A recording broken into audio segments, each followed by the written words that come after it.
What is up, YouTube? Smash Bros. Pro 33 here, bringing you another Pokemon Black and White Wi-Fi battle. This is an RU match once again versus the one, the only Mulvone19. If you don't know him, please check him out. He is one of the coolest battlers out there.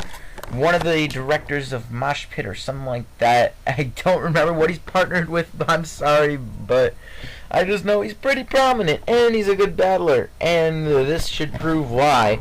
This is the RU team that you've probably seen with him. This team actually does work for him. I'm very surprised, and that's the first time I faced it. I mean, I've seen his team work, but I don't remember all his sets, and I shouldn't, because I'm not that nerdish. Wait, I play Pokemon, what? But anyway, I'm going to try my best here with this team that I've been using for the past almost week. With the offensive Steelix and everything and all that jolly good show stuff. So, instead of me just rambling, let's get on with the match, shall we? So Mulvone's going to lead with his Kabutops as I opt to lead with my Lantern. Now this turn just bugs the piss out of me. I don't know if staying in impacted the outcome of the game. I don't know. I wanted to switch to Steelix, but I also wanted to get this Kabutops done and out of the way. And that damage is choice banded damage, if anything, because I knew this thing was choice banded, but I thought, take this thing out now, it could be a threat later. I don't know. I'm trying to think about it. I'm still thinking about it, and I'll think about it till the day I die, probably. But I'm going to switch into my Sceptile as he switches to Superior. Giga Drain does nothing. And I'm going to go for the sub on his switch into Cryogonal. That said, I don't know if I should have went for the Focus Blast or the Leech Seed here. I opted to go for the Leech Seed, so I figured it would be a better play, to be forcing the switch, if anything. He's going to go for Ice Beam, obviously take out the sub, because that is Stab, that is Ice type, that is super effective, and all that jolly fun stuff. But anyway, I'm going to a little health back with all the leftovers and the Leech Seed and all that fun stuff. So I'm going to go into my Entei as he actually opts to go for the Toxic. I personally didn't see it coming. I don't face too many Cryogonals, but I like Cryogonal. I think I still have mine. I haven't used it in a while, if anything. But anyway, he's going to switch out, go into his Rhydon. I was this close to going for HP Grass, and he was saying, "Don't go for HP Grass. Don't go for HP Grass." But in the Skype call, it was I love this match. But he's gonna go into Drillers now, and he's gonna actually pull a double switch into his Moltres, predicting my HP Grass, and I should have subbed here. I really should have subbed. But I didn't, and I'm going to go for the HP Grass. Does absolutely nothing, and I get the crit. That completely mattered, and we all know that mattered. Now what happens here? He's going to go for the Air Slash. That does a good amount of damage. I think that's a modest Moltres. I think that's modest Scarf Moltres, something along the lines of that. Because my Entei is max speed. I don't know what the speed tiers are between the two. But I'm going to switch out, go into my Mandibuzz, because I know I can take those Air Slashes for days. And he ends up missing the Air Slash. I don't believe that Air Slash miss impacted my Mandibuzz at all, seeing as this thing is just a beast. But anyway, I'm going to Toxic the incoming Rhydon. I do not want to stay in and take a Rock Blast or Stone Edge or any Rock type move of the sort. So I'm going to go back into my Entei as Death Fodder to get the free switch into either my Sceptile or my Lantern. In this case, I am going to go into my Sceptile, because I'm not sure if he's running Speed Investment on his Rhydon. I am not running Speed Investment on my Lantern, and therefore I don't know if he'll outspeed. So yeah, that. So he's really fearing the HP Rock on my Sceptile. But since I'm the sub-seeding set, as you saw earlier, I do not carry that. I carry the Focus Blast. Good for Buffalant and all that fun stuff. All those Sap Sipper things, like Miltank and all that He's going to go for the U-turn, expecting me to switch out, but now he's going to go into Superior to take the incoming Leech Seed, and now we are going into a grass-on-grass starter Star War here. Not really a Star Wars so much as just I'm going to nail it with a couple Focus Blasts. And I actually need to land 2 more in a row in order for this to work. And I know Superior can't really touch me outside of the fact that he might have HP Fire. But I'm going to take my chances, go for the Focus Blast, because I feel like even if he had HP Fire, he's probably not invested in special attack because Superior tend to be defensive. So he uses Hidden Power, and it turns out it looks like a rock to me because that is neutral. And that doesn't do a whole heck of a lot. So I'm thinking it's rock. Got to keep that in the back of my mind in case, I want to bring in my Mandibuzz on it. But I'm going to go for another Focus Blast, and that barely misses the KO once again. And that kind of sucks because now I really need to worry about the Superior just coming in and ruining my day. Because he's actually going to save this thing for fodder later. And he's going to go into Duh Power, which I honestly don't understand why he didn't do that like 3 turns ago. He could have saved his Superior a whole heck of a lot of trouble, and the game would have probably been played out differently. But for now, I am going to go into my Mandibuzz, as he's actually going to skillfully dodge that Fire Blast, dodging Moltres' moves like they're nothing. Well, I'm going to go into Lantern here because I figured, I could take a Fire Blast. I could take a Fire Blast or 2. I should be able to. No, I can't take the incoming switch. I'm like, miss, but that doesn't happen. And I'm going to end up going down to 2 Fire Blasts. And those things are powerful. Well, I'm going to go into my Mandibuzz. He doesn't want to stay in for good reason. He's going to go back into his Rhydon, predicting my Toxic, and he predicts that correctly. I thought he was going to predict my prediction and go and stay in or whatever. But I'm going to go into my Glade here, and he predicts that well. Goes for the Earthquake, because he knows Mandibuzz can't really do anything outside of Whirlwind it out. But I didn't want to risk Whirlwinding in Moltres or whomever. But I'm going to go for Drain Punch here.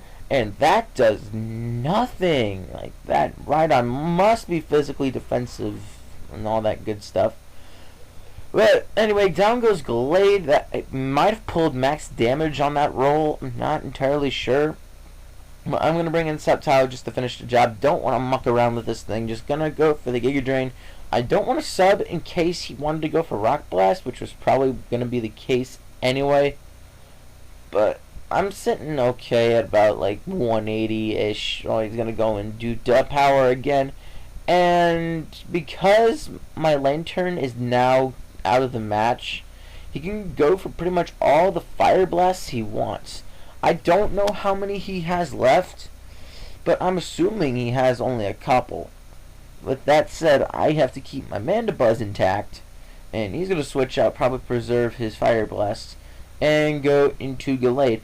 I wanted to go for the Brave Bird, but I knew for a fact that if he stayed in and went for another Fire Blast, that I would have been able to be knocked out by the recoil, most likely. But I'm going to go for Brave Bird here, because I am at full health. No way that's going to do that much. That does way over half, and I have a feeling that even if he bulked up again, I'd be able to take it out. But as you're going to see, the Drain Punch, that does a lot. And I don't know if he's invested or not, but I'm going to go for the Brave Bird again, and look at that, I barely lived. If I had taken out the Glade, that would have been a whole other ball game, my friends. I might have been able to win that match. I'm not sure, but things are things. And he's going to go for Drain Punch. Mandibuzz, being the monster that it is, managed to hang on with 12 HP. And I'm able to roost it off very easily. But this Gallade still remains a threat. I mean, I gotta roost stall this thing. There's no other way to put it. But Mandibuzz just putting in the defensive work. Like, seriously. I'm going to go for the Brave Bird, I believe. As he's going to go for another bulk up. Or no, I go for a Roost. If I had went for a Brave Bird, I probably would have been able to take out the Gallade, but I probably would have been susceptible to Moltres. So, I don't know if that was the better play. I really don't know. I really want to replay this match, like same moves and everything. But I'm probably not going to be able to because of crits and damage roll and all that good stuff. But he's going to bulk up again as I opt to Whirlwind him out. I believe that's how it went. Or he went for Drain Punch. I kind of looked away from the screen and I don't want to do a retake. But he's going to go into Moltres because I phase him out. I really didn't want him to go into Moltres. I thought he was going to go into Superior. That would have been way better for me. But I managed to live the Fire Blast with 7 HP. And Mandibuzz, just being the specially defensive monster that it is, just taking them hits and dishing them out. But anyway, he's going to go into Superior as I'm going to opt to Roost again. I'm going to get back up to full and be able to do it all over again. So he's going to go for the Hidden Power Rock, I believe. Yes, he does. Hidden Power Rock. And I know that's not going to do a lot because it's a Superior. Doesn't have that great special attack, my friends. But I'm going to take him out with the Brave Bird. And because he's at a smidgen, recoil is going to be minimal. With that said, I believe what he has left is Moltres and Gallade. And I have Mandibuzz and Sceptile, I think. I think that's what it is. Either that or I'm down to my Mandibuzz. And if that's the case, well, my god. But anyway, I go for Toxic kind of stupidly. Even Mulvone said he didn't mind being toxic, and I was like, oh man, I'm gonna regret that play, aren't I? But he's gonna go for Drain Punch. That does a lot. And I'm gonna Whirlwind him out, and he's gonna end up going to his Cryogonal here. And this is the defensive Cryogonal, so I don't want to Brave Bird this thing yet, purely because of the fact that, you know, things. So I'm gonna go into the big one here. Yeah, I still had Steelix. And he's gonna go for Ice Beam, and he gets the freeze. I don't know how crucial that was, but I know for a fact I could have lived another Ice Beam and taken him out with the Iron Tail. So that would have played out a whole heck of a lot differently if it had not been for that freeze. And I know that for a fact. And he's like, oh, that made up for the misses. No, it didn't. Mandibuzz could have roosted it off. Where's that freeze? I can't take that back. I could have clean OHKO'd this thing with an Iron Tail easily. Sheer Force, Life Orb boosted. Get at me. I'm going for a Focus Blast. That does like nothing. That's super effective. That's max special attack. That did nothing. So my Sceptile's going to go down to the Ice Beam. And all I have left is my Mandibuzz. And I want to rematch Mulvone. That was a fun game. That was one of the more entertaining RU matches that I've had in a long time. So that's pretty much gonna be the game. I mean, we still have like a minute-ish left, but it's Mandibuzz just taking hits left and right. It's ridiculous. But he's gonna go for a Toxic here just to set my Mandibuzz on a timer. And I don't even care at this point. Like, I'm just like, oh, this game over. I'm gonna try, but it's game over. Because after this, he still has Gallade, and he still has what's-his-face. He still has Moltres. And then Moltres was the biggest threat. I mean, I could have probably dealt with Moltres a little better, but I did what I did, and it was the heat of the match. But I managed to do a lot with Brave Bird, and I don't know if I'm going to be able to live the next, what's-his-face? The next Ice Beam. That's what it's called, Ice Beam. But either way, he's going to go for it. And Mandibuzz is going to be taken out. And even though it was a 3-0 in Mulvone's favor, as I'm explaining it to you, I hope you guys realize that that was a lot closer than you guys would have thought. Because I could have dealt with Gallade fairly easily, and that Cryogonal, though, like, I could have taken that thing out with one hit, and that would have played a whole lot differently. But Anyway, that's the match. Hope you guys enjoyed. Be sure to like, comment, subscribe, all that good, jealous stuff. And until next time, Smash Bros. Pro 33, signing out.